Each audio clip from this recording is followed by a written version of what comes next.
এইবারের বালির ক্লাইমেটটা ছিল অনেক আনসার্টেন, মানে এই বৃষ্টি তো এই রোদ। আমরা যখনই কোথাও যাওয়ার প্ল্যান করতাম তখনই দেখতাম বৃষ্টি চলে আসতেছে, আবার বাসায় আসলে দেখতাম বৃষ্টি নেই। যদিও ওখানে টানা বৃষ্টি পড়ে না বাংলাদেশের মতো, ওখানে ধরেন 30 মিনিট বৃষ্টি পড়ে, আবার 1 ঘন্টা 1.5 ঘন্টা বৃষ্টি থাকে না, এরকম অবস্থা ছিল। বালি ডে 3-তে আজকে আমরা চলে যাব উবুদে। কুতা থেকে উবুদের দূরত্ব ছিল 1.5 আওয়ারের মতো। কুতা থেকে উবুদে যাওয়ার জন্য আমি গোজেক থেকে একটা কার বুক করে ফেলি, যার প্রাইস নিয়েছিল বাংলায় 1500 টাকার মতো।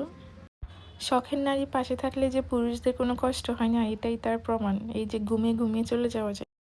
উবুদে এসে আমরা উঠেছিলাম মাডিয়ারশা হোমস্টে নামক একটা হোটেলে। আর আমরা এখানে প্রথমে 3 দিনের জন্য বুক করি, পরে আরও 2 দিন এক্সটেন্ড করে টোটাল 5 দিন উবুদে আমাদের থাকা হয়।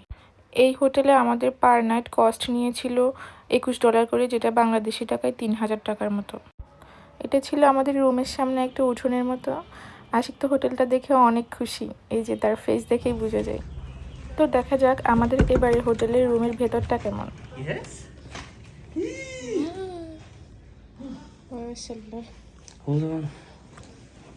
রুমটা 2 জনের জন্য ছিল, একদমই পারফেক্ট। বিশেষ করে এখানকার পরিবেশটা ছিল অনেক শান্ত।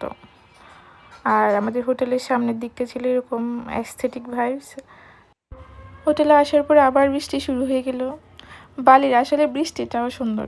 এখানে বৃষ্টির সময় বাতাস হয় না, কোনো বিজলি চমকায় না, মানে ইচ্ছা করলে বালির বৃষ্টিরও প্রেমে পড়া যায়।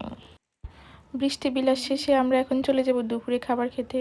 তো দুজনেই রেডি হয়ে এখন বের হয়ে যাব। এখানে বাইক রেন্টে নিয়ে নিলে অনেক টাকা সেভিংস হয়ে যাবে, যেহেতু কার অথবা লোকালরা অনেক বেশি টাকা চার্জ করে থাকে।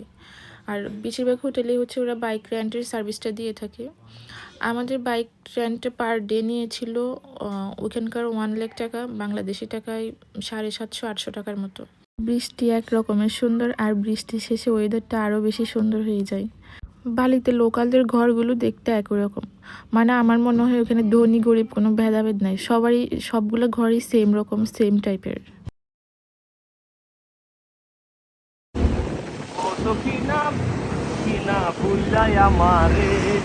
আমি এখন অটো চালাই বালি শহরে। এখানে আমার প্রিয় স্বামী পিছনে তার বউকে বসিয়ে সকিনার কথা স্মরণ করছিল। এরকম কোনো সকিনা যদি থেকে থাকে তাহলে একটা কথাই বলবো, অ্যাভয়েড দিস অটো ড্রাইভার। আমরা এখন চলে এসেছি ওয়েটজার রেস্টুরেন্টে। এই রেস্টুরেন্টের ছবি আমি ইনস্টাগ্রামে অনেক দেখেছিলাম, আর দেখে দেখে সবসময় চিন্তা করতাম কখন যাব। এত অ্যাস্থেটিক রেস্টুরেন্টটা, ফাইনালি চলে আসলাম আলহামদুলিল্লাহ। রেস্টুরেন্টের প্রত্যেকটা কর্নারই ছিল অনেক সুন্দর, একদম শুরু থেকে শুরু করে শেষ পর্যন্ত। এই যে আমরা 2 জন লাভ বার্ড সুন্দর করে খুনসুটি করতে করতে চলে আসলাম।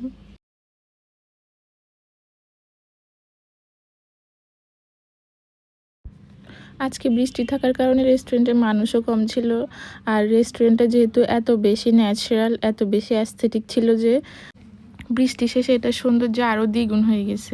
তো এখানে আমার পার্সোনাল ফটোগ্রাফার আমাকে ভিডিও করে দিচ্ছিল, ছবি তুলে দিচ্ছিল। রেস্টুরেন্ট ম্যানেজমেন্ট থিমটা এমন করেছে যে ওদের গার্ডেন থেকে ওদের রেস্টুরেন্টের সবগুলো খাবার দাবারের উৎস নিয়ে থাকে।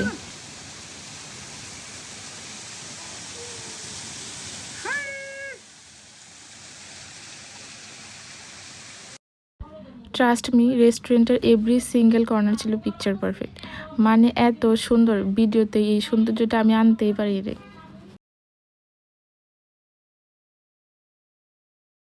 এখন আমরা লাভবার 2 জন স্ট্যান্ডটা ঠিক করে চলে গেলাম কিছু কাপল পিকচার তোলার জন্য। ছবি তোলা শেষে ফুড অর্ডার করলাম।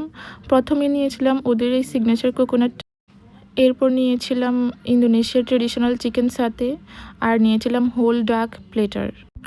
ডাকটা অনেক বেশি ক্রিসপি ছিল। এরপর নিয়েছিলাম বিফ স্টেক।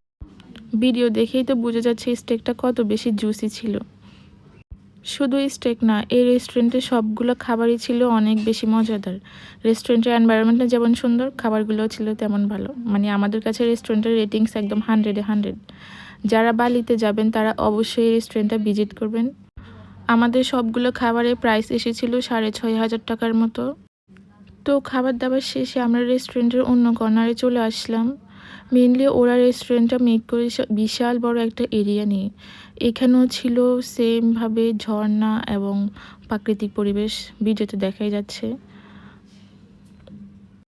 কিছুক্ষণ এখানে থেকে আমরা হোটেলে আবার ব্যাক করব। তো এই ছিল আমাদের বালি ব্লগ ডে 3। হোটেলে এসে আমার স্বামীকে কিছু ইসলামিক ওয়াজ শুনিয়ে আজকের ব্লগটা এখানেই শেষ করলাম। আল্লাহ হাফেজ। স্ত্রীকে টাকা দিলে আপনি সেই একই সওয়াব পাবেন। অনেক পুরুষ আছে যারা ভাবে যে স্ত্রীকে টাকা দিলে স্ত্রী নষ্ট হয়ে যাবে। এগুলো তাদের ভুল ধারণা। টাকার জন্য স্ত্রী নষ্ট হয় না। স্ত্রীকে টাকা দিলে